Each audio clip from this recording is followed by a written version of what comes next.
of all, thanks Krishna for taking out time and joining us. We'll be starting the session with a short intro of yours. So, when did you started investing abroad, and what was your process behind it, and all of that stuff? Cool. So I started investing abroad actually quite recently.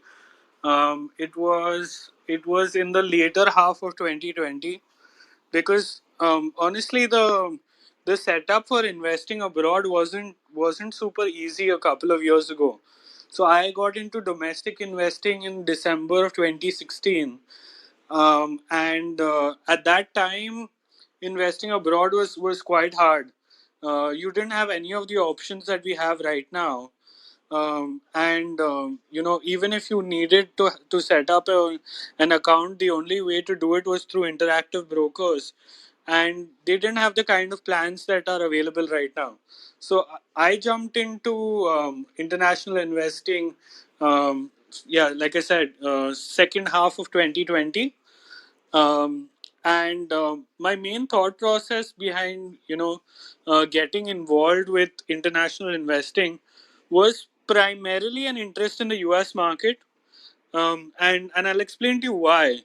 Because when you look at the US market, what is most interesting about the US market is that um, it is a very very big stock market in comparison to India, um, more than 10 times, 10 12 times in size. Right, right, But it's not only the size, because see, the like what is most important in any market is, one, what is the environment of that country in which the market is there.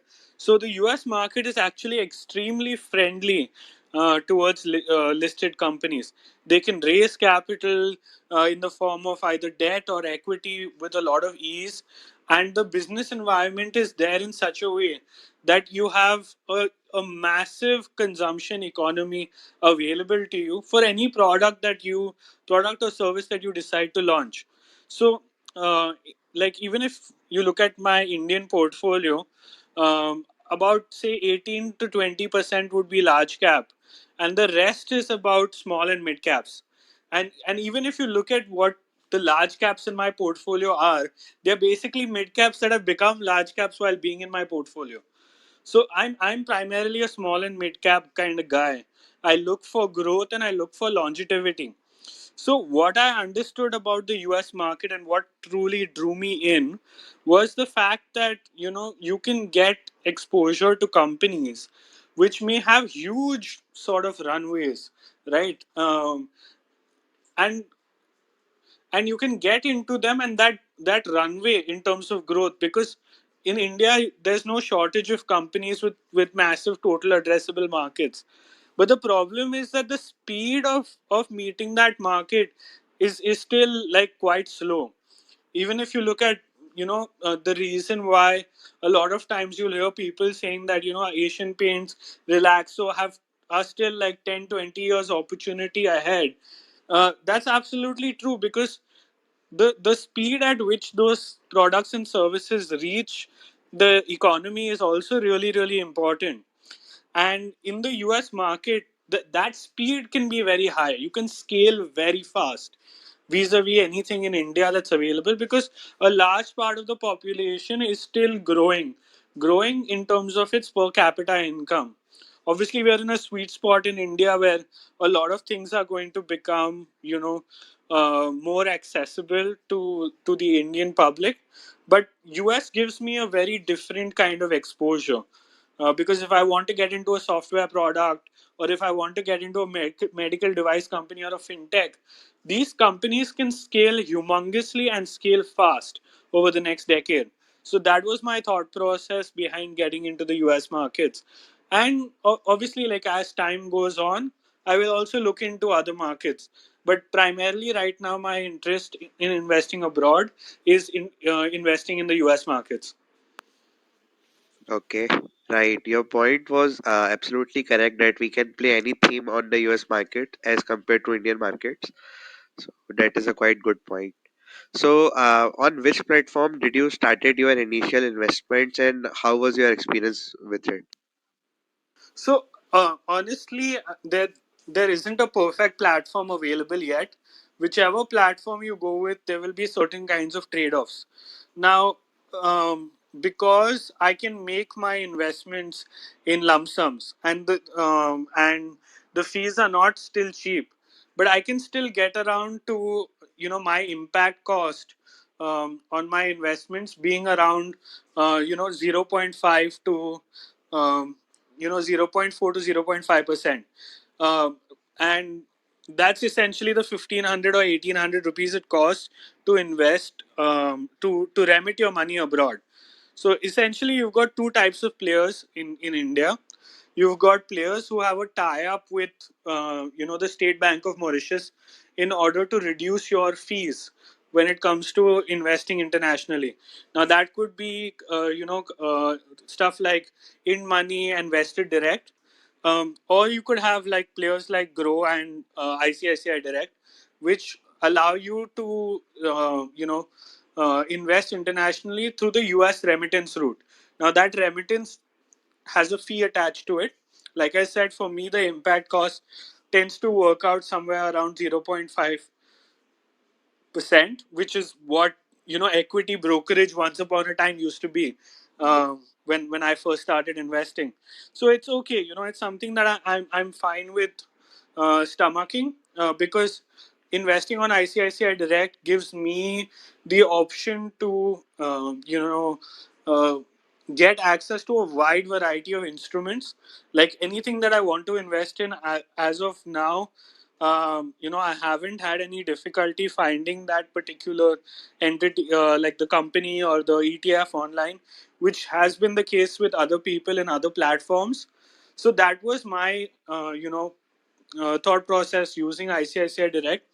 And second is the transfer speeds and opportunities are great, uh, because you can get access to a platform, or you can get your transfers done within the same day, and that doesn't usually happen with the other players, where you might have a delay of up to 10 days to get your money into your international investment account.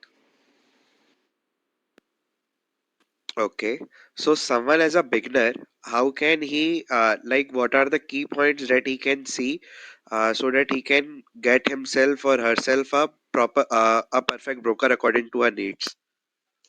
See, first of all, you have to try and understand why is it that you're getting into the into direct investing in the U.S. market, because like even on the group that I have, there are a lot of discussions that happen about this subject, and like I've spoken a bunch of times in the past as well, that only at a certain size and scale does investing directly internationally make sense.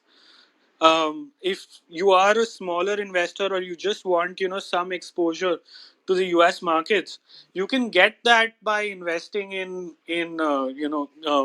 international mutual funds. I know right now we are in a bit of a pickle, because the most popular two index funds, which is Motilal Oswal Nasdaq 100 and S&P 500, there's right now a freeze on them, and which is why I've been getting a crazy number of messages about it. But there are still other options available in order to be able to invest, internationally, and at a smaller scale. It the fees should make sense. You should not land up paying like 3%, 4%, 5% of your capital in fees in order to be able to invest abroad. So I would say, like, look at your capital and make a decision based on that.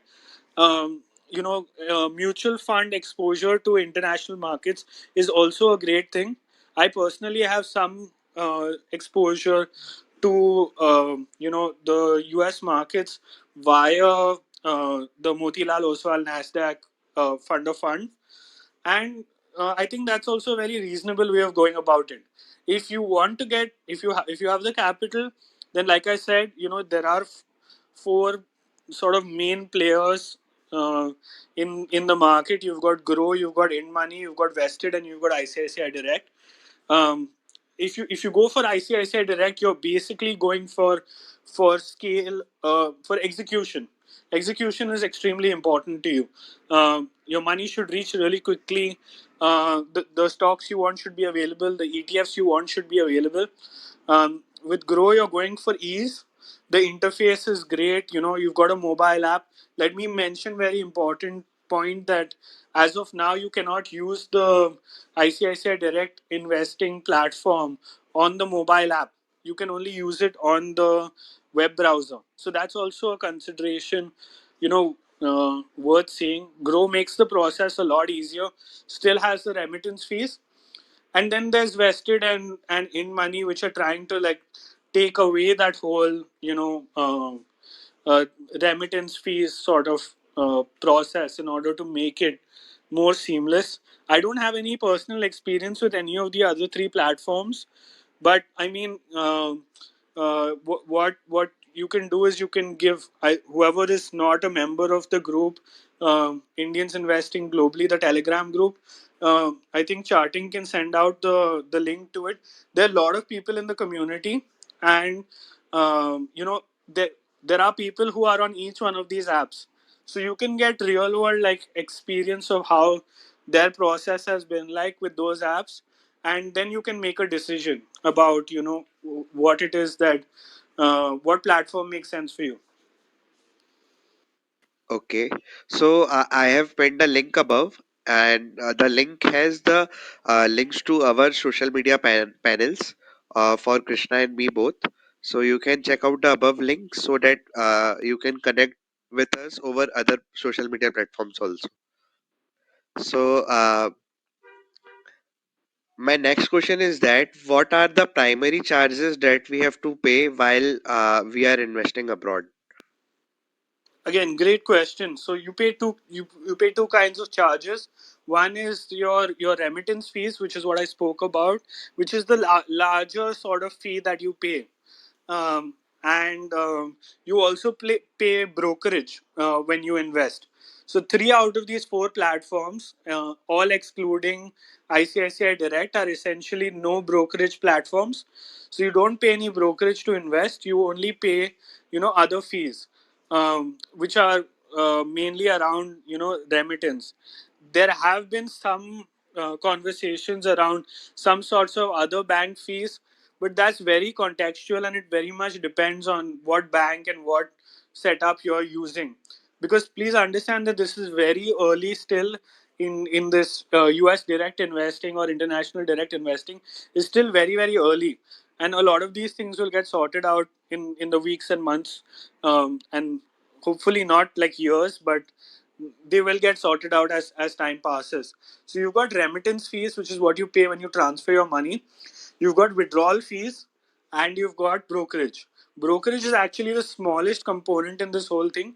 Like, I pay some $1 or $3 per trade as brokerage. $3, yeah, is what I pay per trade as brokerage.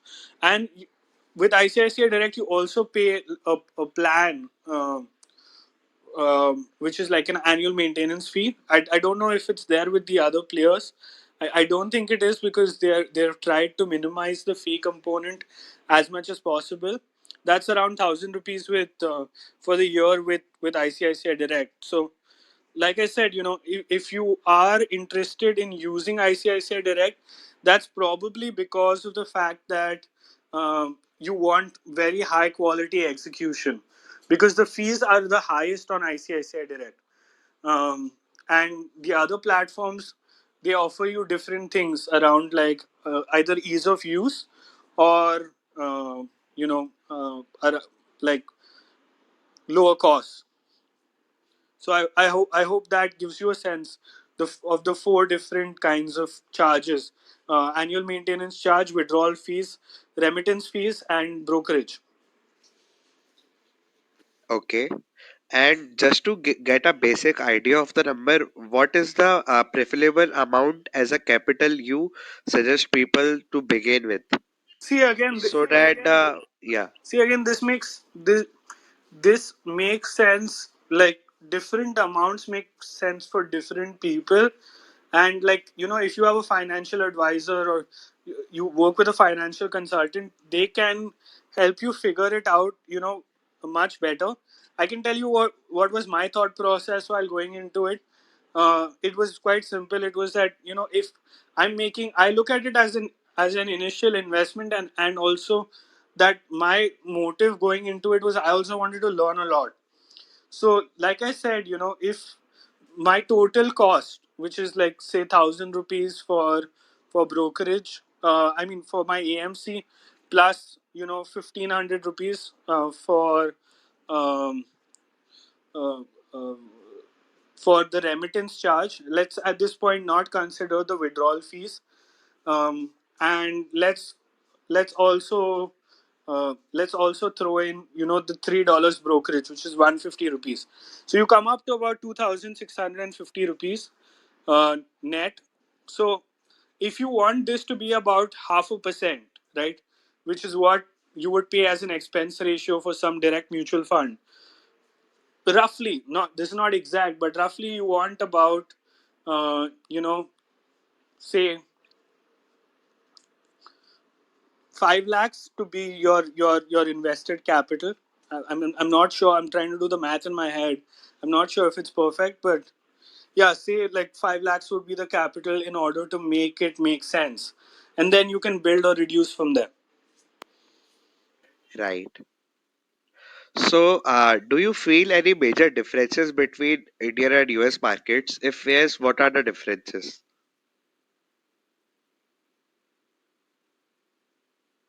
Yeah, there are lots of differences between Indian and US markets. Um, See, the range to which your valuation band moves is drastically different between India and US. When you're investing in an Indian company, right? I mean, yeah, we'll have experiences like IRCTC where things will move up, hugely, and then come down. But I don't think that it in any way you will experience the kind of moves that I've seen, in the US markets. Like we have experienced things, with like the whole GameStop AMC situation that happened post pandemic in the US. So valuation is something, and stock price movements, volatility. These are things that are harder there than they are in India, because in India you have much more protection in terms of things like circuit breakers and valuations. I feel, and it's my limited experience, are easier in India to figure out. The kind of moves that I've seen in US companies, and this might also be because it's my first exposure into high growth companies. We have some high growth companies that have listed in India, like Nika and Paytm and Zomato. But in the US, there's a huge segment, and then there's also SPACs. So you need, if I had to sum it up in one sentence, you need to know what you're doing a lot more in the US markets, because you need to be able to deal with that volatility, those kinds of swings. A lot of companies in the US markets are pre revenue. A lot of companies in the US markets are unprofitable. Big companies are unprofitable. You know, so it is a more complex setup that you're getting involved with, but you can also, like, proportionally make that same kind of money. um, Actually, Utkarsh and me actually did the groundwork, and it's not actually easier. I mean, the odds are not actually higher of you making more money in the US markets.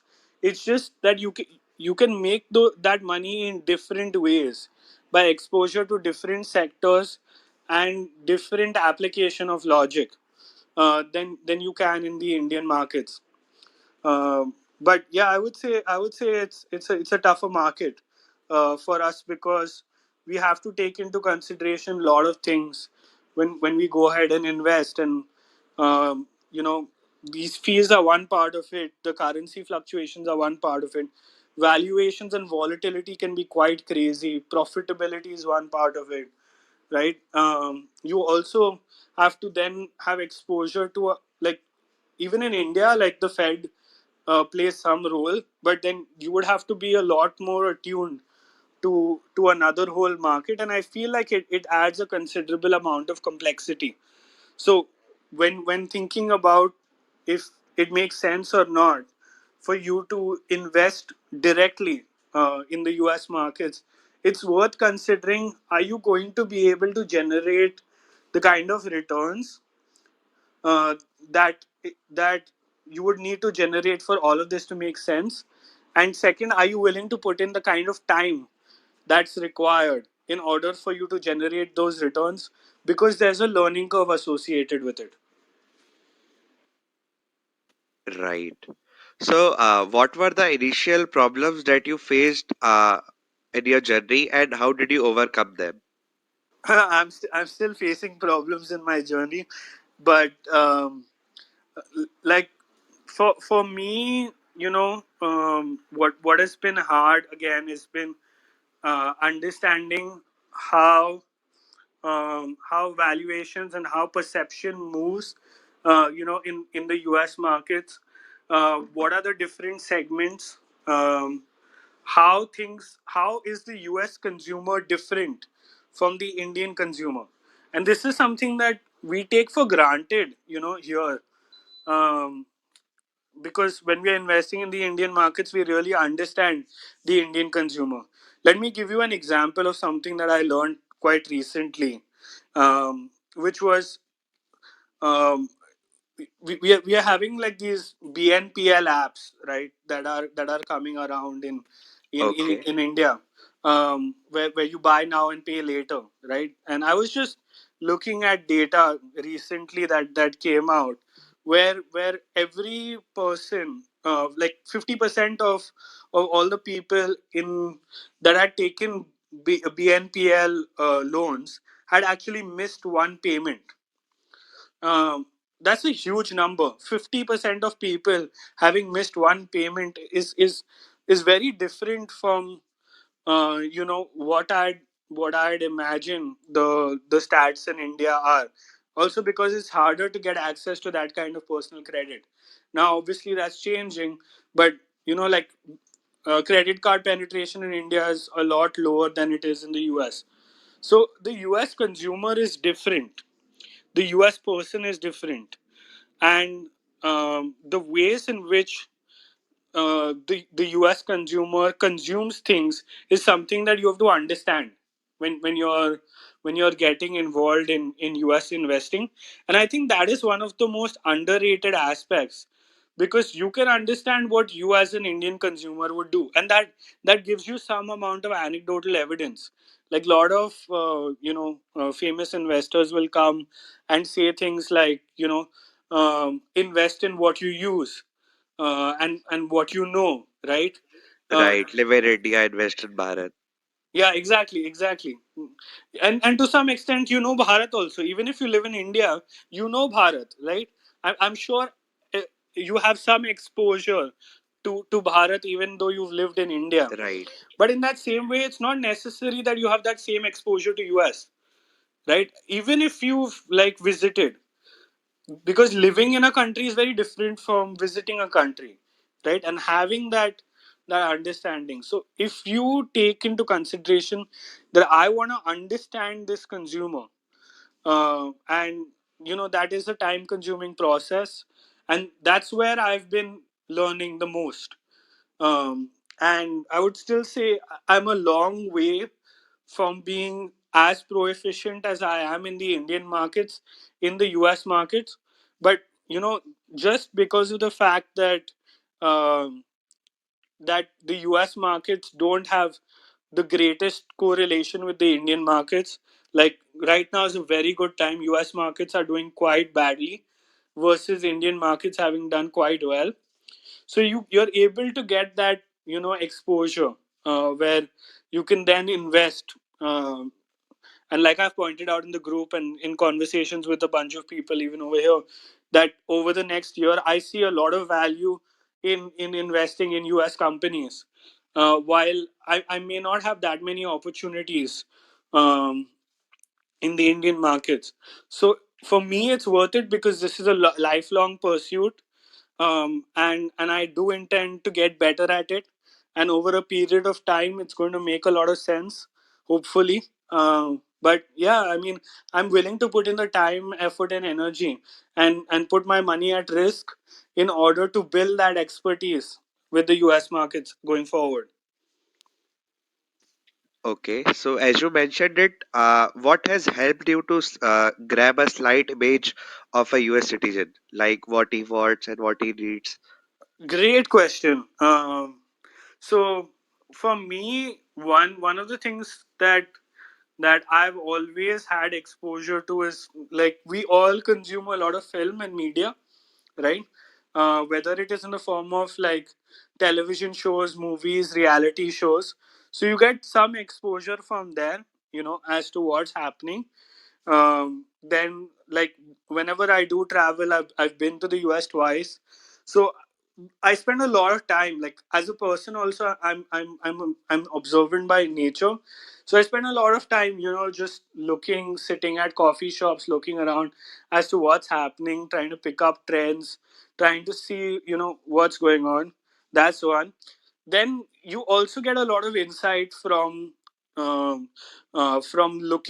at what the managements of different companies are saying in the US versus what the numbers are showing up, and that also tends to uh, build some level of understanding. And then nothing teaches you like mistakes. So if you invest in something and it doesn't work out the way that you wanted it to, you also tend to learn a lot more about the US consumer through that, because you're like, oh, I imagined it to be something, and it didn't turn out to be that way. And like in the Indian market, I would say time in the market is very, very helpful. Time in the market is very, very useful. Try and connect. Like I've had on Clubhouse. Um, Three international speakers, like one who goes by the Twitter handle Luke Telescope. They run a telescope investing podcast. There's Ten Bagger Dan, and then there's Jose Naharo, who's a writer for The Motley Fool. So also connecting with people from that market, learning from people. You know, social media gives you insight into things in a way that wasn't possible before this time. And for those people who haven't checked out, there's this guy called Chris Camillo. He does both streams and videos on YouTube called Dumb Money, and he uses social media as one of his primary research tools. And he's actually one of the most successful investors. He's been featured in the book Unknown Market Wizards, or no, that same series, whichever is the latest book. I think it's Unknown Market Wizards, but I could be wrong. Yeah, Chris Camillo, he uses social media, so that's another great space to learn about the US consumer and trends. Okay. Also, as we have heard that books like the Intelligent Investors is not relevant in Indian market. So it is the same case in US markets, like it has outdated in US markets also, or the prospects of it are completely relevant to it. So I mean, I would say much rather than reading something like Intelligent Investor, because it, like, value investing in itself has been quite dated. It's still a very important factor, but again, it's not the kind of investing that I do. Because if I wanted to invest in value, I mean, I have enough opportunities back home to be able to invest in value. There are, in I think, for me there would be enough opportunities. It's also not my style, so I don't want to speak a lot about you know Graham style value investing. I would say, instead reading something like Terry Smith's Investing for Growth would help a lot more. Joel Greenblatt's You Are a Stock Market Genius would help a lot more. I kind of try and stay a little bit away from value investing books, because for me, growth investing has made a lot more sense. Growth has outperformed over the recent past. There are some points of view, and also the fact that value has made some degree of a resurgence in the US might we might see more focus on value. But I'm just not personally a value investor, like in the most traditional sense, where I look for discounts and I sell at fair value. That's just not my style of investing. I look for growth.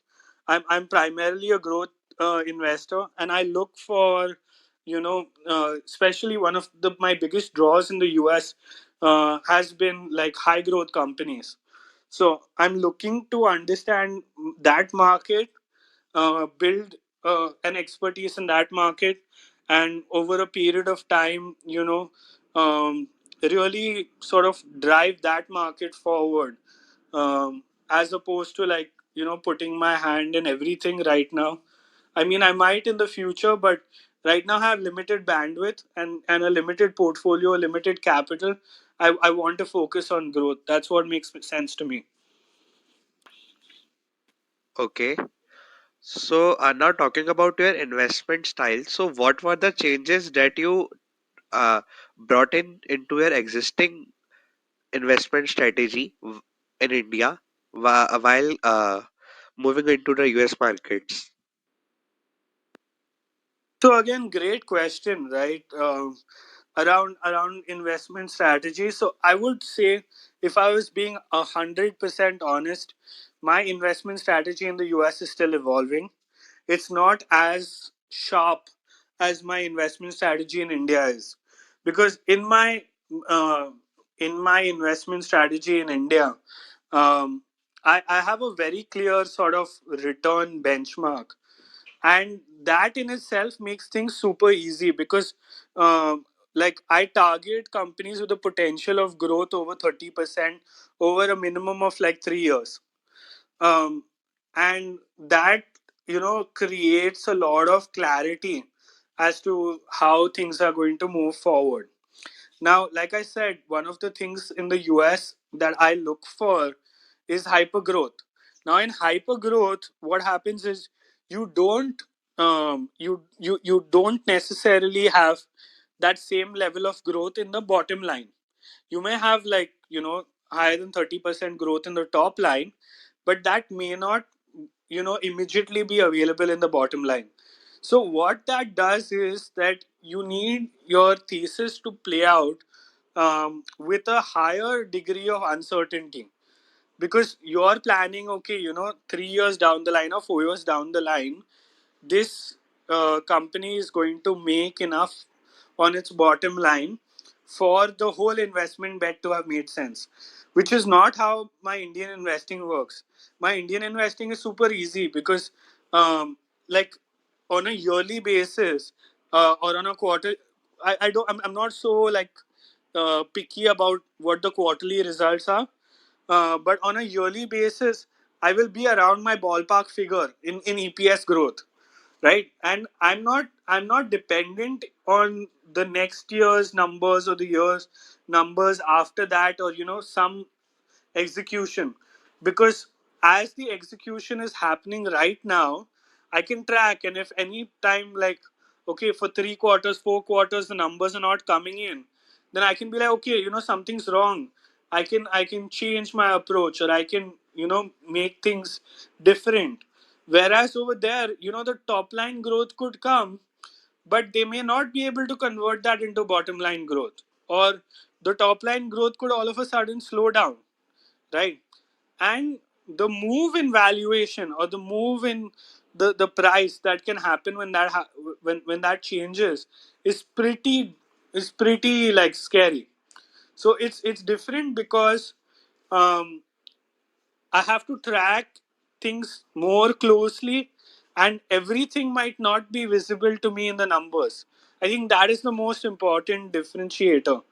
Everything might not be visible to me in the numbers, and how to build a skill set around that is something that I'm still learning. I'm still developing, and hopefully I get better at it as time goes on. But it's also important to note that I haven't seen a cycle. Like, I've seen an upswing and now I'm in the middle of a downswing. So um so i i would still wait, till I get back to the next upswing in the market, to be able to see how things are going, and how these ideas are shaping up. But nonetheless, I mean, it's a super exciting market to be in. You get exposure to some really interesting themes, and investing at the end of the day is all about learning, right? And you get to learn about some phenomenal things happening in the world by investing in US companies. Right. So, like, what are your primary criteria for selecting stocks, or what are your favorite sectors or themes that you play in US markets? Great question. Um, my US, like my Indian portfolios, that's something that's in common. I don't put my fingers in everything. So, like, even in India, like, you could say that my portfolio would be split amongst like 5 to 7 sectors or themes. The same thing is generally true in the US. So, I've got one theme which is medical devices, wherein which is still kind of a little bit early. And again, the reason why I'm looking at medical devices is because these are like, the US is a huge healthcare market. It's massive, and if you're able to find small companies with a very large application, like I said, that scaling effect can really come into play. It's still not going to happen in 1 year, but over a 5 year period, you could see something really, really big happen in this sector. So, medical devices, something I'm really bullish on. Fintech is another space I'm really bullish on. Fintech, I am still learning a lot. Like I said, about the US consumer, their spending habits, how that's affecting these companies, a lot of the inherent like differences between how our financial system works and their financial system works. But again, I feel like uh, because fintech and banking are like proxy plays on the economy, and like in India, right? If you were able to get a uh, you know if you're able to get a bank that goes ahead and becomes a big bank, or you get a fintech player that goes ahead and becomes a big player, then you get the growth and you get the proxy to the economy. And that can be pretty big, if you're able to do that right. But you have to also realize that we're living in the time of DeFi, and DeFi can be a big disruptor. So that's also important to note. I also have a couple of ETFs. So ETFs become proxies to direct investment in those sectors. So I've got like video gaming through ETF, genomics through ETF, and I've also got you know the ARK main ETF, which is ARK Innovation Fund. So I've got a couple of ETFs that give me exposure to certain sectors. Yeah, and I think that pretty much covers my portfolio. Fintech and medical devices are a huge part. These ETFs make up another part, and then I've got like a couple of individual plays, around gaming, metaverse, and and online dating. So that's pretty much a pretty holistic picture of how my international portfolio looks. Okay, so while playing the metaverse theme, do you like play the blockchain stocks or the technology stocks like AMD and all that? So, good question. Now, I'll put in the disclaimer that any stocks that I discuss here are for education purpose only. I'm invested in these, and please do your own research or consult a financial advisor before looking into any of them. Um, yeah, so I've got one play on the metaverse, just one. It's a company called Matterport, and what they do is they create digital twins of physical infrastructure. So, if for example you want a digital representation of your house, in order to be able to give it, say, for Airbnb, or you want to create like a lifestyle map. In Decentraland. Pardon? In Decentraland. Not necessarily in Decentraland. This works with anything. So Matterport is actually integrated into Airbnb. So you could put your house as a 3D map available for people to look at. They've also partnered with Amazon Web Services to digitize factories, so that if someone is looking at multiple factories at a high level, they can see a digital representation of how that's working. And if you integrate that with software, you can see what an experience, what the efficiency of that factory is looking like. Also, to give you another sense, right, if you want to VR experience a house, right, you can scan the whole thing, then import it into something like an Autodesk software, and then look at it on a VR headset. So a lot of these real world into digital data applications are being done by Matterport, and that's why I like it as a theme. It's egregiously expensive. It's like something like 30 times price to sales after correcting like 50-60%. But like it to me seems like the most forward play in the sector. So that's my one investment in the metaverse. Okay. Also, as you mentioned earlier, that the scope of pharma is amazing in US. Don't you think that India's massive population has an edge over US in the particularly pharma sector? So I spoke about medical devices, and Yeah, right, that one. the reason why US is different than India in medical devices, because medical devices are different from medicines, right? The price points are really high. So if you are looking at any sort of like experimental or new kind of medical device, the application or the cost of that device. For example, let's say a device costs $500,000, right? I mean, how many hospitals in India are going to have a device that costs $500,000? Not Right, that many, not that many, right. right? But because the entire US healthcare system is funded through insurance, and it is very tied into the whole financial system. You can get access to extremely expensive devices, extremely expensive treatments, subscriptions, things like that, which may not be possible in India yet.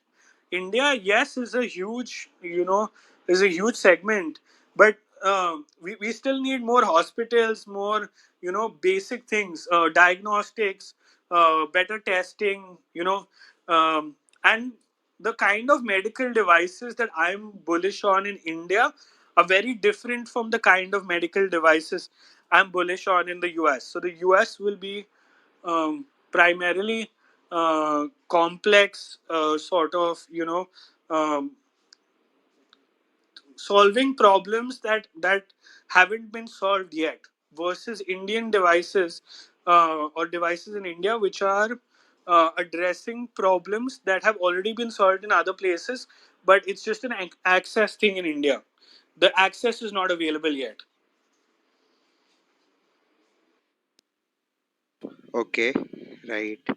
So, in terms of fintech, what are the recent entries that you have taken? It is for educational purposes only. We just want to like understand your thought process behind selecting those companies. Sure. So I'll talk about two companies right now. One is PayPal, which I think a lot of us are still familiar with, because when you send money abroad, you generally use PayPal in order to make those transactions. Right. It is still one of the best ways to do cross border commerce. Um, because you have the ability to get a refund. You've got customer service in, and there are a bunch of other protections which you get, which you wouldn't get if you were directly using your credit card. So PayPal enables that trust, and it allows for a lot of small businesses to do cross-border commerce.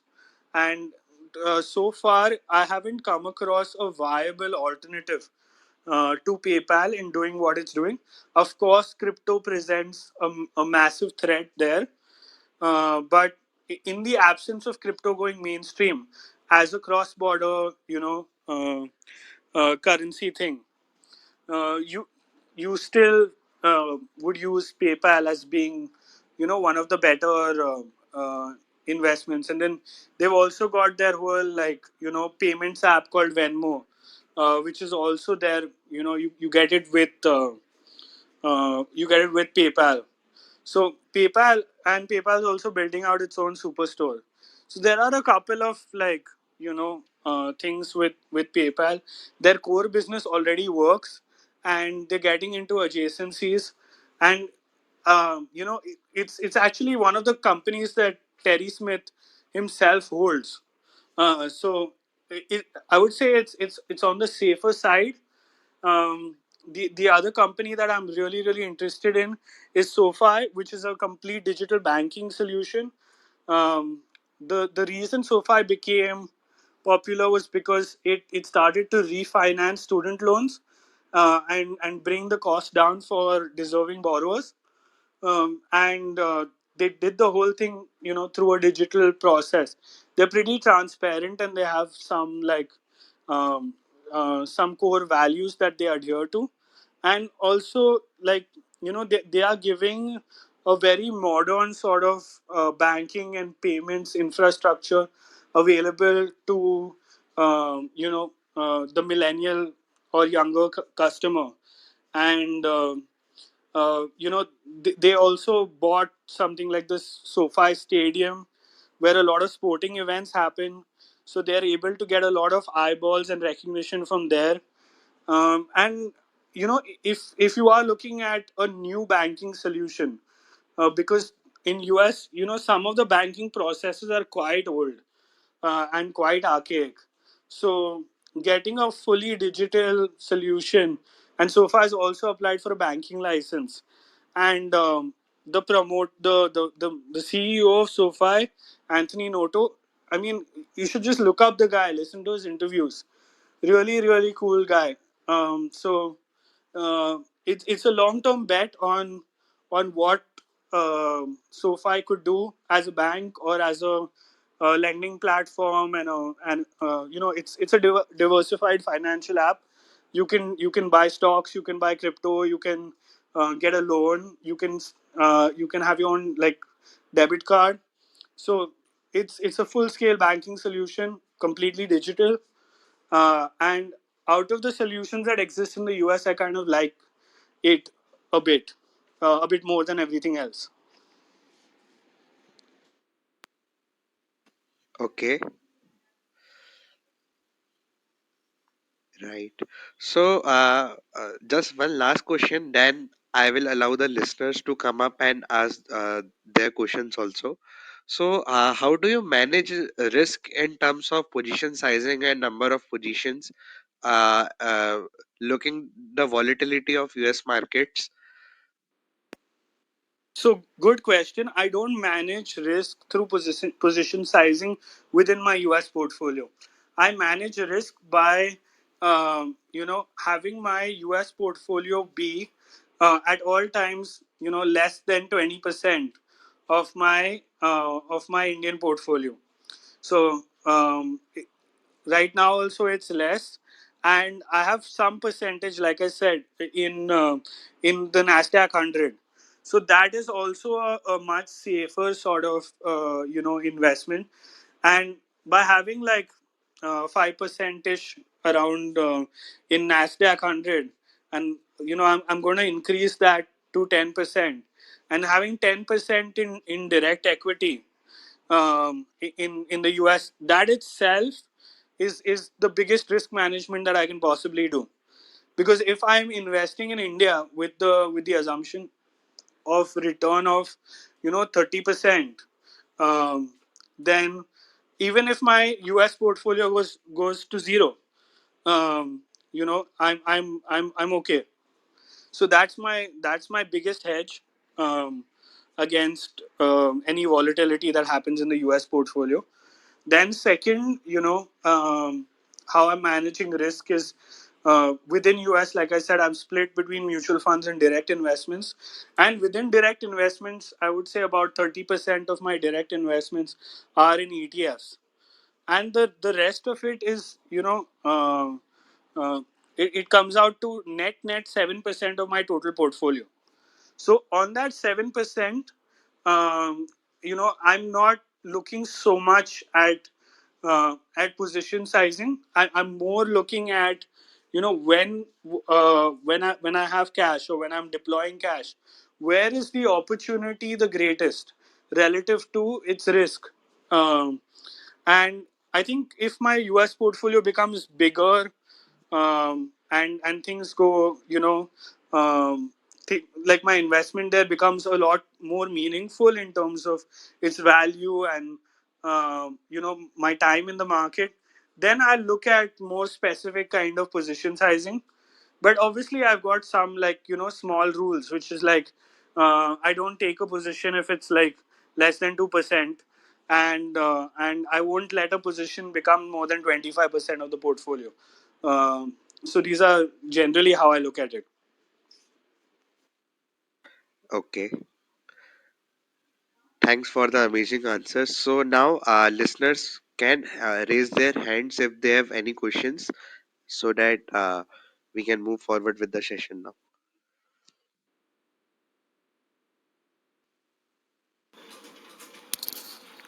Hi, Keshav. Hey, hi. Your name is Charting, or maybe Sahil. that's the name. Okay, Sahil. Sorry, this is my first time in your group, and I joined in mid of the conversation. So I joined, I think, when Krishna was talking about his portfolio balance in US market. Uh, so I'm kind of I'm just picking from there, like how he manages his portfolio, and what are the sector is bullish on. So just wanted to kind of understand, Krishna, uh, my question on the US side. So what do you think about the future of the ETF? The first question, and even drill down into the ETF. So what are the sectors that you think that ETF is going to cover on a broader perspective? So one is a very hot ETF I can track on from last couple of months, is not a couple of months, but yeah, very recent, is the crypto ETFs, which has been kind of introduced by multiple investment banks. And now it's a kind of, the trend is evolving. The India is also going to get his first ETF, uh, which will have the crypto. So just wanted to understand what's your view on that side. So interesting question, right? Around around like around ETFs, there are a lot of segments in the ETF space that are quite interesting. I spoke about Arc Innovation, genomics, video gaming. There's also cloud computing. I'm also invested in cybersecurity through ETF. So I think sectoral ETFs in the US are a great investment vehicle. You have actively managed ETFs in the US, um, which is a great way of investing. The expense ratios are not that high, 0.5 to 0.75%, and these these ETFs aren't like investing in traditional sort of broad market indices. So they are giving you exposure to places where that active management is actually adding a lot of value. So you have more understanding and more value from those ETFs. Now, as far as something like a Bitcoin ETF goes, you've got multiple different ways in which this can happen. There is no actual Bitcoin ETF in existence in the US markets right now. The only one that exists is in the Canadian markets. In the US, what you have is a US futures ETF, which is a derivative instrument, and you're getting exposure to crypto via a derivative instrument, which I think is a complex, way of getting exposure to cryptocurrency. And only if you fully understand that how those futures work, does it make sense uh, for anyone to get involved. There Okay, are so also like you you mean to say the retail investor, or maybe the investor who is looking for investing in the ETF crypto ETFs, they yeah, should be kind of step back as of now, yeah. before I think before we it's a get the very regulation play. it's a Yeah, Sorry, go ahead. until you don't have a clear SEC approved just Bitcoin ETF, where the ETF just buys Bitcoin and not any other complex instrument. I think it's worth waiting for that to happen. Second, like you need to get the regulatory clarity even in India around what would be owning an asset or a security where the underlying asset is just cryptocurrency, right? Yes, Which is yeah. again different from, you can get exposure to companies which have exposure to crypto. For example, something like MicroStrategy. So you could do that. That's a completely again different route, but this is a very sophisticated process because you're playing a proxy play on an extremely volatile asset Correct. through an investment in a different country. So only and only if you have developed that much understanding as to how this movement is actually going to move in relation to the movement of Bitcoin or whatever else you're interested in, only then it makes sense for you to get exposure. Honestly, I would wait till the crypto bill in India is also passed, because then you'll know exactly what makes sense and what doesn't make sense. Yes, And it was correct. supposed to come in this winter session, but it won't. Um, it will come in the next session of the parliament.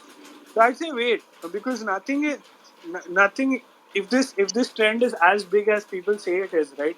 Then waiting for one session of parliament isn't going to change your life. So Yes. rather wait, see how the whole thing plays out. Also wait and see if the U.S. regulator approves ETFs, which are direct investments into Bitcoin, and watch that, and then sort of come up with your own evolving perspective. Yeah. Okay. Okay. But Krishna, don't you Thank you. think involvement of governments will erode the main primary use of cryptocurrency, that is decentralization? So I mean that if we go into that, we're going into an entire philosophical debate, right? Because right now we're looking at it as practical investors, what makes sense. The involvement of governments, of course, is going to change how crypto works. That's not under debate. It will change it, and how it will change and the ways in which crypto will evolve is still an evolving situation. So I don't want to go into like the theory of how that could happen, and how things will change, and how what will be the true extent of decentralization, because that is what's under question here, right?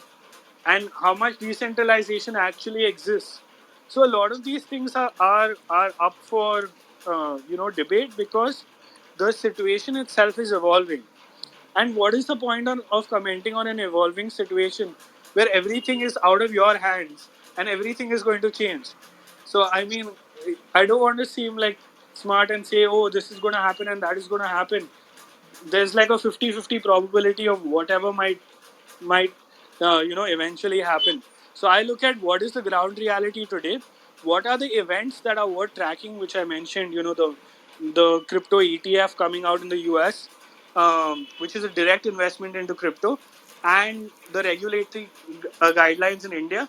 Once you have those, as a practical investor, you can decide what your risk reward is, not in terms of like where this particular asset class is headed, because that is a macroeconomic slash philosophical prediction, and combines like far too many expertise, which I don't currently have to a degree where I would like to make any comprehensive assessment. Right, right, correct. And Krishna, just one more question. Actually, I have two more questions. So one is again on the crypto thing. So as we kind of know that the asset class wise, if we see the return of this entire 2021, the crypto was of course the one of the top in the list. And given that we are everyone is talking about the regulations, the SEC in US and the Indian market, since these were if I see the two extreme point extreme economy where the return has been highest, so US being the highest on the global market, and if you see the emerging market, India being the one of the top in the list.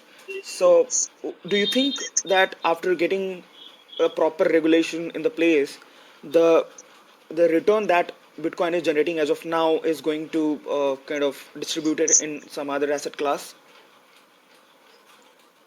Again, complex question, right? Because um, cryptocurrency in itself, like, see, the kind of return that it's generated is because you're in its inception phase.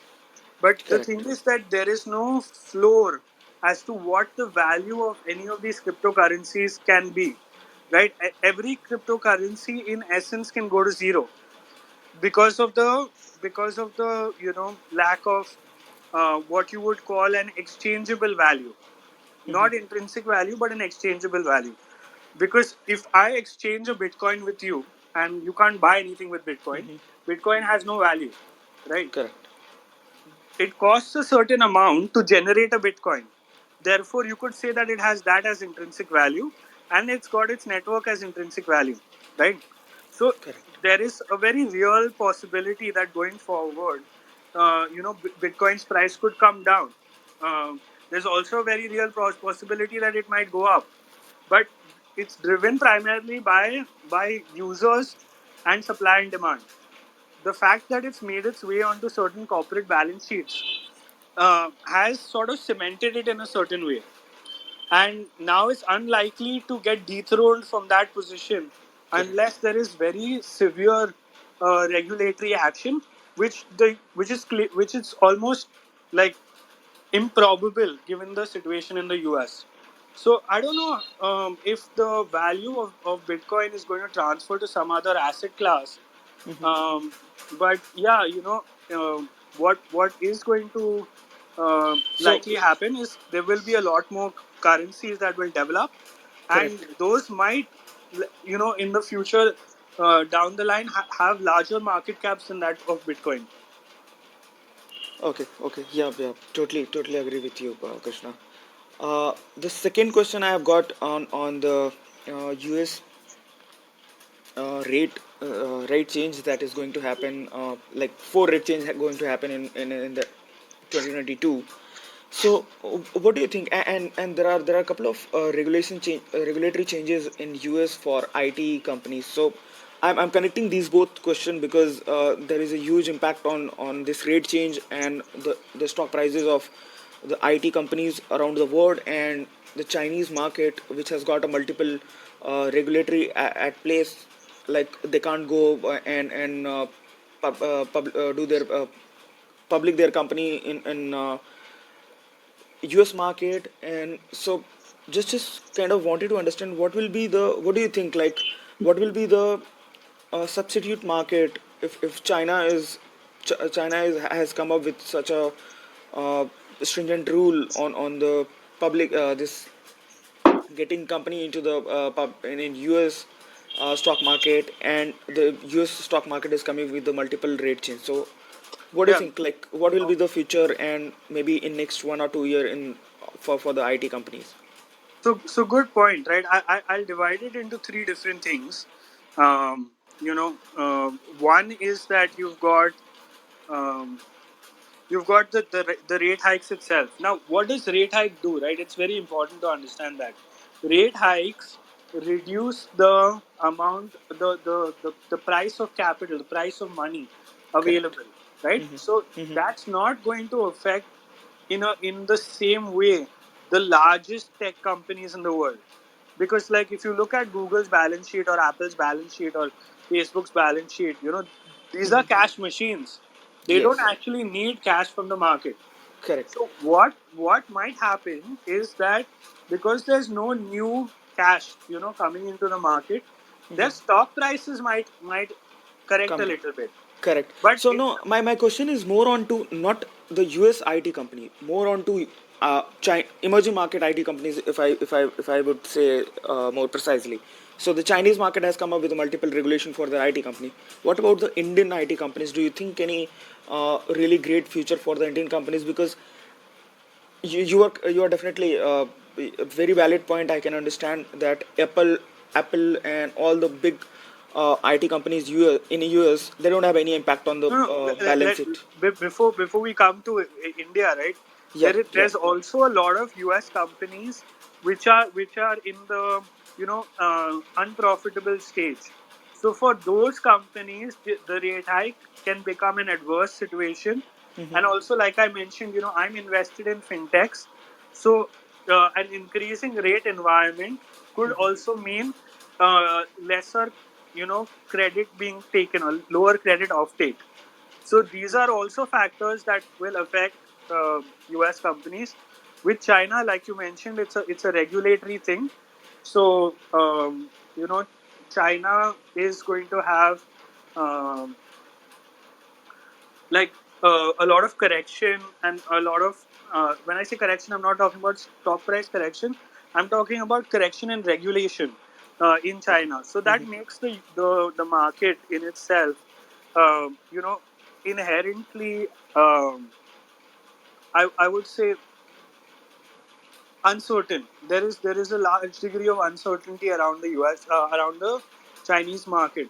Still, certain investors find that they want to play it, and also the companies delisting from the US market doesn't mean you cannot play the Chinese market through Hong Kong.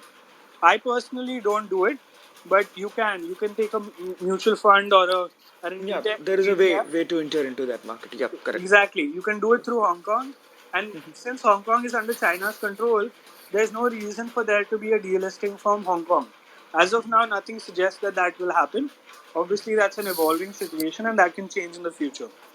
But, Hong Kong is a way to play China, assuming you have a very good rationale as to why you want to play China in the first place, um, and that's important. I'm going to write a thread.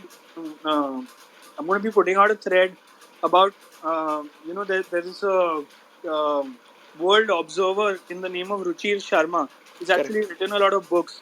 Yeah. So he's identified 10 mega trends for 2022, True. and Correct. within which he's predicted that China's economic power peaks in 2022.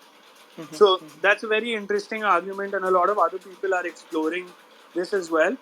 But I'm not bullish on China at all.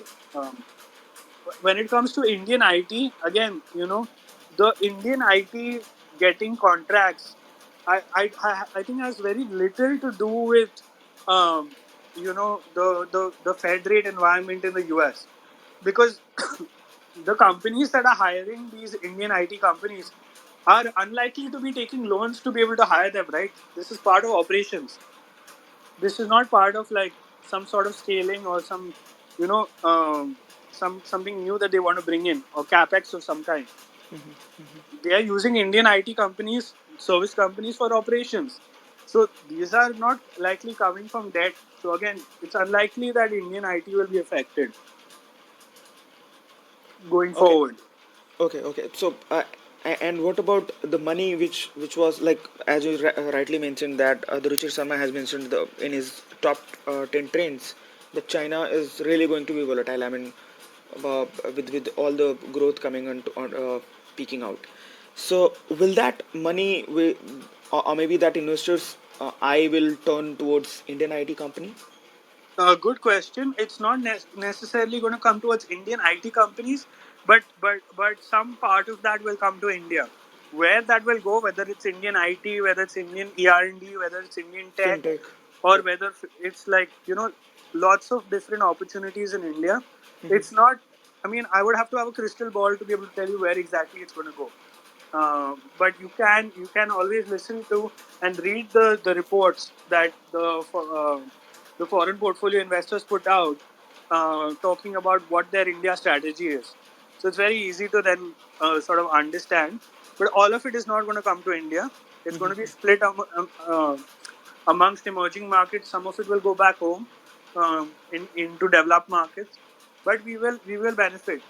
And spaces that are China plus one plays are also likely to benefit going forward.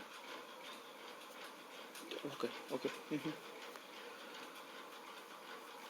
Okay, so I'm done with my question, Krishna. Thank you so much for giving your view. It was really insightful, and thank you, Sahil, for letting me into the speaker podium. Thank you so much, guys. Mention not Keshav. So, if someone doesn't have any further question, we can like uh, call it a day then. I think there's one more question from Maulik. You can take that and Yeah, then yeah, sure. close.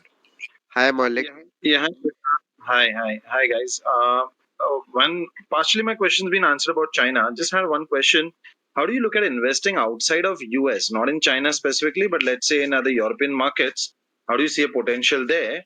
And second question, should I ask that or should I wait for this answer first?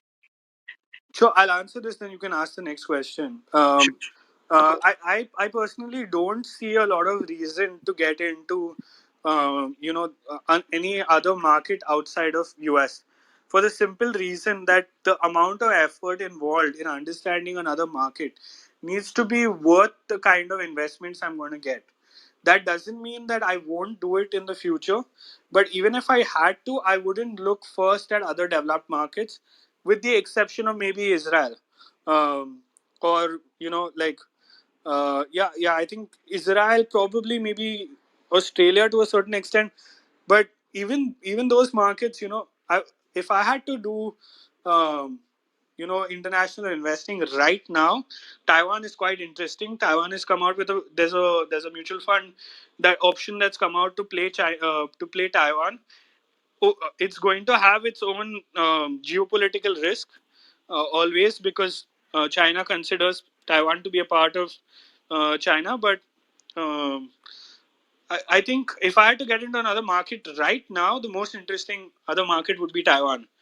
And then I would look at which one of after that I would look at which one of the emerging markets is going to develop, and I'd rather play another emerging market than play a developing market, with the exception of Israel. Thanks. You partially spoke my mind out itself. I was just going to ask you about Israel and Taiwan, which was a mutual fund. If you can share, how do you play that Taiwan risk? If you can share that. So, Krishna, I have also seen that mutual fund, the one you're talking about, but the volume in that is too low as of now. I think the AUM is under 200 CR. Yeah, but that doesn't matter in a mutual fund. No, it only matters in a what do you call ETF, because you're not trading it on an exchange. You're purchasing or redeeming it, right? So the fund house is issuing it to you. So liquidity won't matter that much. It's a new fund, so obviously AUM will be low. Maulik, what I will do is I will find the name. I think it's by Nippon, the Taiwan fund. If you Yeah, just it Google, was by Nippon only, I huh. guess. So just Google Nippon Taiwan India Mutual Fund, you'll be able to find it. Fair enough. Um, yeah, I Done. mean, I'll also get, ETFs in the US will give you exposure to Israel. So some of the themes that I'm interested in, like cybersecurity, and video gaming, will give you some exposure to Israel to begin with, and I think that can be a good start. And then you can do Israel ETFs from the US market, and I don't think right now Israel is open as a direct market to invest in, but ETFs are a good way to get exposure. Got it. Got it. Thanks. Thanks. One last question. How are you playing the EV theme? Are you playing it through the front end vehicle manufacturers or the second level battery suppliers or the rare earth one? If you can share that. Good question. I've actually got a very roundabout way of playing it right now. I'm actually playing it through the guys who make metal sheets and the material for capacitors. And EVs require actually really big capacitors. So again, this is not investment advice, but there's a company in India called XPRO India, which is the only manufacturer of those sheets that go into those capacitors. And actually, if you want to look up, the this company, there's a good YouTube video on it by the logical investor Shubham, on his YouTube channel. Just search for XPRO India, and you'll be able to find it. So that's my way of getting exposure to the EV theme. But I would say, like, look at people people. There are people who are far more into this theme than I am. I'll name some of those people. You can follow them and check their workout. So one is Tariq Hussain, who goes by the handle, it's TARH. There's another guy called Mohit Jangir, and there's Arvind Kothari, who's the fund manager for Nivishai. So I would say, like, these are all people who are really into the EV theme. So I would say, look at what these guys are posting around that theme as well. And in our community called Indians Invest Globally, we also have someone called Mohit Agrawal, who's also who also understands the theme really well. And if charting, you've put out the link to the. Actually, what I'll do is I'll tweet out the link to the No, you Telegram group. can also pin if you want. Okay. Then I'll just pin the Yeah, link yeah. here. So whoever wants to join, they can just join, and then you can ask a lot of these questions there only. Fair enough. Great. Great. Thank you so much. Thank you so much, Krishna Bhai. Thank you. It's been my pleasure. Um,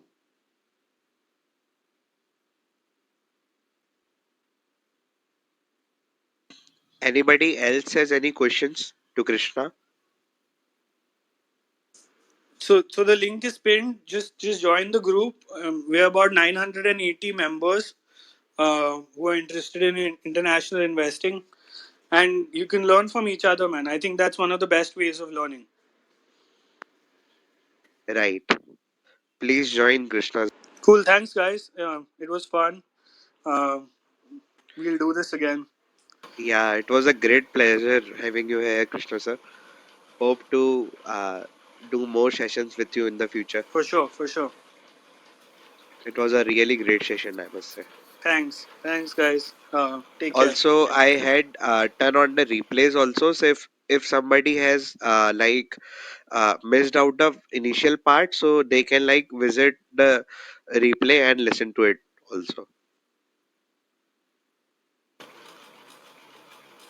Thanks, guys. Thanks Thank, for thank, joining. thank you, Calling Sahil. it a Thank you, day. Krishna sir. Yep. Yeah. Yep. Bye. Take Bye, care. guys. Have a nice weekend, everyone. You too, Sahil. Bye.